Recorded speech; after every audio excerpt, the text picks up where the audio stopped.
உங்கள யாருக்காவது breast cancer அப்படின்னு கண்டுபிடிக்கப்பட்டிருந்தால் பயப்பட வேண்டாம். ஃபஸ்ட்டு நீங்கள் செய்ய வேண்டியது பயத்தை தூக்கி போட்டுருங்க.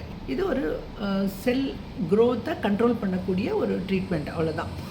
நீங்கள் ஃபஸ்ட்டு ஒரு டாக்டரை கண்டுபிடிச்சிட்டிங்கன்னா அவங்கக்கிட்ட போய் அவங்க என்ன சொல்கிறாங்களோ அப்படியே ஃபெய்த்ஃபுல்லாக பண்ணுங்கள். அது நீங்கள் நிஜமாக ஈஸியாக வெளியில் வந்துடலாம். So generally surgery, chemotherapy and radiation இருக்கும்.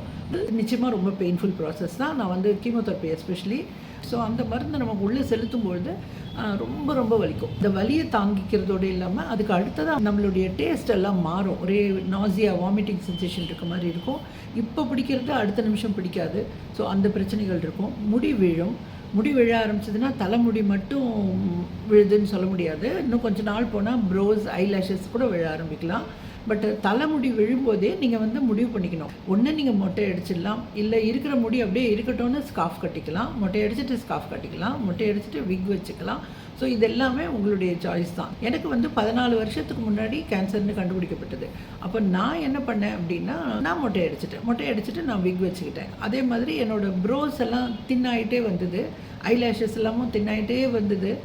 அப்போ நான் என்ன வழி பண்ணேன்னா, ஒரு பெரிய பொட்டு வச்சுக்க ஆரம்பித்தேன். பெரிய பொட்டு வைக்கும்பொழுது நம்மளுக்கு வழக்கமாக பார்க்குறவங்கள நம்ம பார்க்கும்போது நம்ம என்னத்துக்கு பெரிய பொட்டு வச்சுருக்காங்களே, சேஞ்ச் பண்ணிட்டாங்களே அப்படின்னு பொட்டை தான் பார்ப்பாங்க. அப்போ வந்து நம்மளுடைய கண்ணோ நம்ம ஐப்ரோஸோ அதெல்லாம் வந்து ரொம்ப கவனிக்க மாட்டாங்க. ஸோ அந்த மாதிரி நான் நிறைய டிஸ்ட்ராக்ட் பண்ணேன். பெரிய பெரிய செயின்ஸ் போட ஆரம்பித்தேன், பெரிய பீட்ஸ் போட ஆரம்பித்தேன். ஸோ அந்த மாதிரி நான் மேனேஜ் பண்ணேன். ஒன்று ஃபார் த லுக்ஸ். இது அடுத்தது வந்து நம்ம வந்து ஃப்ளஷ் அவுட் பண்ணணும். நம்ம செல்ஸை அழிக்கிறதுக்காக கொடுக்க மருந்து டார்கெட் மட்டும் பண்ணிவிட்டு மீதி இல்லாமல் பாடியில் தங்கியிருக்கும், அதெல்லாம் நம்ம வெளியில் ஏற்றணும். அதுக்காக தான் லாட்ஸ் ஆஃப் ஃப்ளூயிட்ஸ் எடுத்துக்கங்கன்னு சொல்லுவாங்க.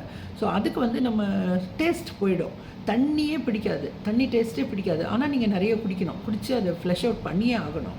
அதுக்கு என்ன நான் கண்டுபிடிச்ச மருந்துன்னா, நான் என்ன பண்ணேன், தண்ணியில் ஏலக்காய் போட்டு குடிப்பேன், தண்ணியில் வந்து சீரகம் போட்டு காய்ச்சி எடுத்துப்பேன், பச்சை கற்பூரம் போட்டு காய்ச்சி எடுத்துப்பேன், அப்புறம் பதிமுகம்னு அந்த கேரளா மருந்து இருக்கும் அதை போட்டு காய்ச்சி எடுத்துப்பேன். இப்படி டிஃப்ரெண்ட்டாக தண்ணியை டேஸ்ட்டாக மாற்றி அதை குடிச்சிட்டு இருந்தேன். அதனால் ஈஸியாக இருந்தது. ஸோ அது கூட நீங்கள் இளநீர், மோர் இப்படியெல்லாம் கூட நிறைய ஃப்ளூயிட்ஸ் எடுத்திங்கன்னா அது ஈஸியாக ஃப்ளஷ் அவுட் ஆகும். ஸோ இதை வந்து மொத்தமாகவே நீங்கள் எப்படி பார்க்கணுன்னா, இது ஒரு கேம் அப்படின்னு நினச்சிக்கணும். இந்த கேம் நம்ம வாழ்க்கையிலேயே நம்ம நிறைய அப்ஸ் அண்ட் டவுன்ஸ் பார்த்துருக்கோம், நிறைய தடைகள்லாம் பார்த்து மீண்டு தான் அதெல்லாம் தாண்டி தான் வந்திருக்கோம். ஸோ இதுவும் ஒரு தடை தான், அவ்வளோதான். ஸோ இதை வந்து நம்ம எப்படி எடுத்துக்கணுன்னா, இது ஒரு கேம் அப்படின்னு எடுத்துகிட்டு, இது ஒரு ட்ரீட்மெண்ட்டுமே நமக்கு ஒரு சேலஞ்ச் அப்படின்னு நினச்சிட்டு அந்த சேலஞ்சை தாண்டி வந்துட்டே ஒரு சேலஞ்சாக தாண்டி வந்தீங்கன்னா நீங்கள் மொத்தமாகவே எல்லாமே தாண்டி சக்ஸஸ்ஃபுல்லாக வெளியில் வந்துடுவீங்க. இவ்வளோ தான்.